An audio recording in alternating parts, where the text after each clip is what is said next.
பிரைசலான் நாள் 124 தியான பகுதி 1 சாமுவேல் 14ஆம் அதிகாரம் மற்றும் 15ஆம் அதிகாரம். 14ஆம் அதிகாரத்தை வாசிப்போமானால் அதில் யோனத்தான் பெலிஸ்தருக்கு விரோதமாக யுத்தம் செய்வதை குறித்து எழுதப்பட்டிருக்கிறது. சவுலின் குமாரனாகிய யோனத்தான் தன் ஆயுதத்தாரியோடு கூட நமக்கு எதிரே இருக்கிற பெலிஸ்தரின் தானியத்துக்கு போவோம் வா என்பதாக சொல்லி இருவரும் பெலிஸ்தருடைய தானியத்திற்கு செல்லுகிறார்கள். அதை யோனத்தான் தன் தகப்பனுக்கு அறிவிக்கவில்லை. சவுல் 600 சேவரோடு கூட ஒரு மாதுளை மரத்தின் கீழ் இருந்தான்.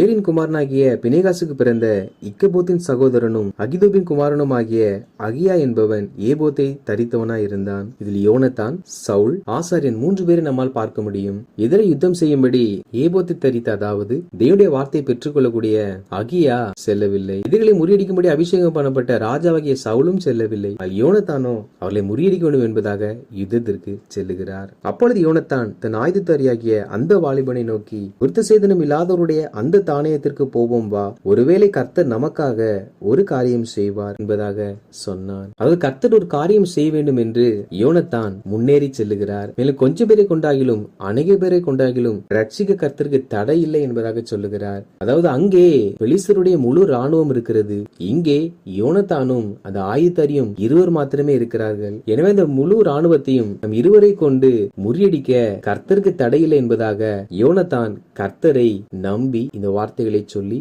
முன்னேறி செல்லுகிறார். அப்பொழுது இந்த ஆயுதத்தாரி யோனத்தானை பார்த்து, உம்முடைய இருதயத்தில் இருக்கிறபடியெல்லாம் செய்யும், அப்படியே போம், இதோ உம்முடைய மனதிற்கு ஏற்றபடி நானும் உம்மோடு கூட வருகிறேன் என்றான். இந்த ஆயுதத்தாரி யார் என்றால், யோனத்தானுடைய ஆயுதத்தை யோனத்தான் எங்கே போனாலும் கூட எடுத்து செல்லக்கூடிய ஒரு மனிதன். இப்படிப்பட்ட வேலைக்காரர்கள் ஒவ்வொரு எஜமான்களுக்கும் கிடைக்க வேண்டும். இப்படிப்பட்ட நல்ல ஆவிக்குரிய நண்பர்களும் ஒவ்வொருவருக்கும் கிடைக்க வேண்டும். காரணம் என்னவென்றால், யோனத்தான் யுத்தம் பண்ணும்படி முன்னேறி செல்ல நினைக்கிறார். ஆயுதத்தாரியோ அவிசுவாசமான வார்த்தைகளை பேசாமல், நீர் செய்யும், நானும் உம்மோடு கூட வருகிறேன் என்பதாக யோனத்தானுக்கு இன்னும் வலுவூட்டக்கூடிய வார்த்தைகளை சொல்லுகிற நல்ல ஒரு மனிதனாய் இருந்தான். அப்படியே யோனத்தானும் இந்த ஆயுதத்தாரியும் செல்லுகிறார்கள். அப்பொழுது பெலிஸ்தர்கள், எங்களிடத்திற்கு ஏறி வாருங்கள், உங்களுக்கு புத்தியை கற்பிப்போம் என்பதாக சொன்னார்கள். யோனத்தானோ தன் ஆயுதத்தாரியை நோக்கி, என் பின்னாலே ஏறி வா, கர்த்தர் அவர்களை இஸ்ரவேலின் கையில் ஒப்பு கொடுத்தார் என்பதாக சொல்லி யோனத்தானும் அந்த ஆயுதத்தாரியும் எதிர வந்த பெலிஸ்தரை வெட்ட ஆரம்பித்தார்கள். இதில் யோனத்தான் கர்த்தர் ஒப்பு கொடுப்பார் என்பதாக சொல்லவில்லை, கர்த்தர் ஒப்பு கொடுத்தார் என்பதாக சொன்னார். ஒப்பு கொடுப்பார் என்றால் அதற்கு பெயர் நம்பிக்கை, கர்த்தர் இனி செய்வார் என்பது அர்த்தமாகும்.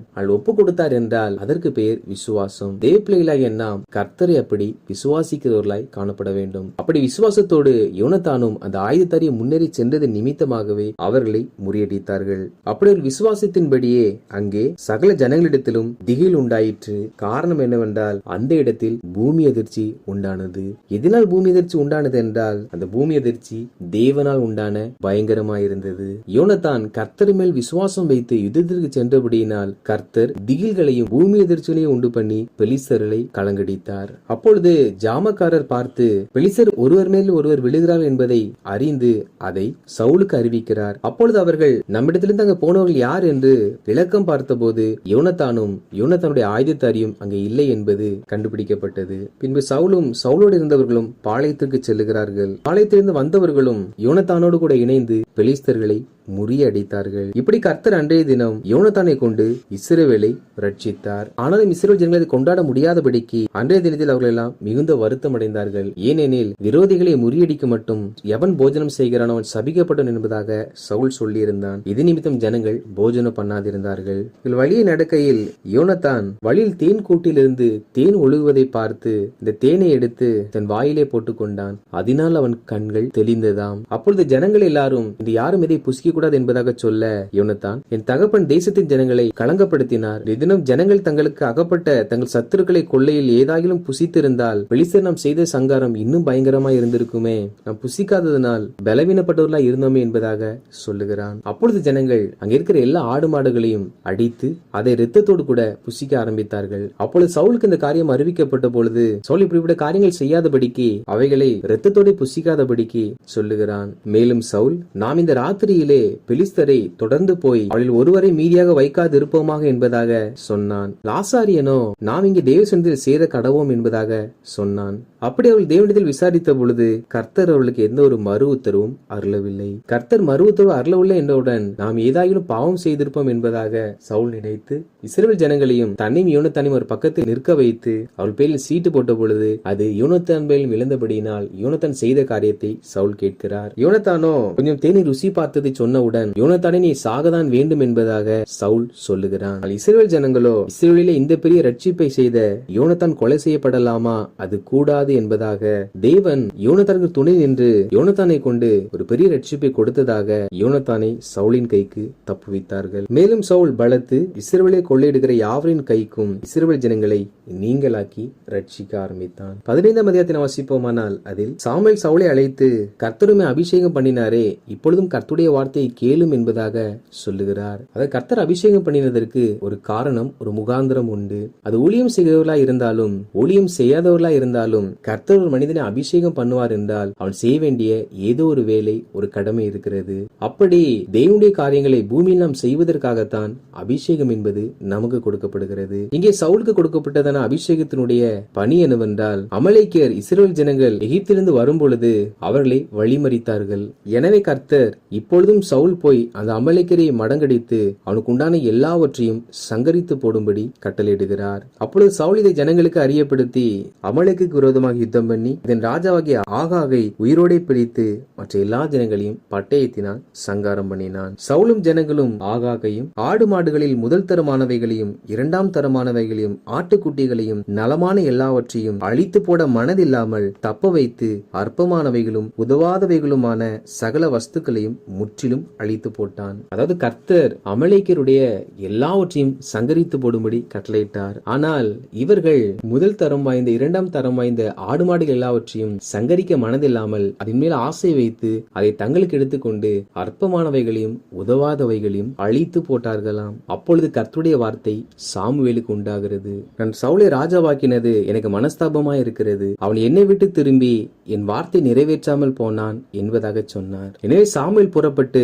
சவுலை சந்திக்க வருகிறார். அப்பொழுது சவுல் கர்த்தருடைய வார்த்தையை நிறைவேற்றின என்பதாக சொல்ல சாமுவேலோ, அப்படியானால் என் காதுகளில் விழுகிற ஆடுகளின் சத்தமும் எனக்கு கேட்கிற மாடுகளின் சத்தமும் என்ன என்பதாக கேட்டார். அப்பொழுது சவுல் ஜனங்கள் அவைகளை கர்த்தருக்கு பலியிடும்படி கொண்டு வந்தார்கள் என்பதாக சொல்லுகிறார். அப்பொழுது சாமுவேல் கர்த்தருடைய சத்தத்திற்கு கீழ்ப்படிவதை பார்க்கிலும் சர்வாங்க தகனங்களும் பலிகளும் கர்த்தருக்கு பிரியமாயிருக்குமோ, பலியிடுதலை பார்க்கிலும் கீழ்ப்படிதலும் ஆட்டுக்கடாக்களின் நினைத்தை பார்க்கிலும் செவி கொடுத்தலும் உத்தமம் என்பதாக சாமுவேல் சொன்னார். அதாவது நாம் செலுத்துகிற காணிக்கை ஆராதனைகள் இவைகள் எல்லாம் கர்த்தருக்கு நாம் செலுத்த வேண்டியவைகளே. ஆகிலும் நாம் கர்த்தருக்கு கீழ்ப்படியாமல் நாம் கொடுக்கிற காணிக்கைகளும் நாம் செலுத்துகிற ஆராதனைகளும் ஒரு நாளும் கர்த்தருக்கு பிரியமானது அல்ல.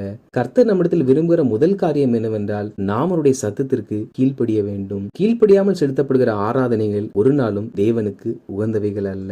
மேலும் சாமுவேல் கர்த்தர் உம்மை ராஜாவாய் இராதபடிக்கு புறக்கணித்து தள்ளினார் என்பதாக சொல்லுகிறார். சவுலோ நான் பாவம் செய்தேன் என்பதாக சாமுவேலிடத்தில் மன்னிப்பு கேட்டு சாமுவேல் கிளம்பும் பொழுது சாமுவேலுடைய சால்வின் தொங்கலை பிடித்த போது அது கிழிந்து போயிற்று. அப்பொழுது கர்த்தர் உம்மிடத்திலிருந்து இஸ்ரவேலின் ராஜ்யத்தை கிழித்து போட்டு உன்னை பார்க்கிலும் உத்தமனாய் இருக்கிற உம்முடைய தோழனுக்கு அதை கொடுத்தார் என்பதாக சாமுவேல் சொன்னார். அப்பொழுது சவுலோ நான் பாவம் செய்தேன், நம்முடைய தேவனாய கர்த்தரை பணிந்து கொள்ளும்படி என்னோடு வாரும் என்பதாக சொல்லி வருந்தி அழைத்த போது சாமுவேல் கூட சென்று 2 பேரும் கர்த்தரை பணிந்து கொண்டார்கள். இதற்கு பிற்பாடு சாமுவேல் ராமாவுக்கு போக சவுல் கிபியாவில் இருக்கிற தன் வீட்டிற்கு திரும்பி போய்விட்டான். மேலும் கர்த்தர் மனஸ்தாபப்பட்டது நிமித்தமாக சாமுவேல் துக்கித்துக் கொண்டிருந்தாராம். இந்த தேவ பிள்ளைகள் அநேகர் தங்கள் துக்கத்தை கர்த்தர் ஆற்ற வேண்டும் என நினைக்கிறார்கள். ஆனால் மனிதனுடைய செயலி நிமித்தமாக கர்த்தர் துக்கப்படுகிறார். அவருடைய துக்கத்தை நினைத்து அதற்காக வருத்தப்படுகிற பாரப்படுகிற ஜனங்கள் இல்லை. நாம் தேவனோடு கூட சஞ்சரிப்போம் என்றால் தேவன் துக்கப்படுகிற காரியத்தை நாம் பார்க்க நேரிடும் பொழுது அவைகள் நம் இருதயத்தையும்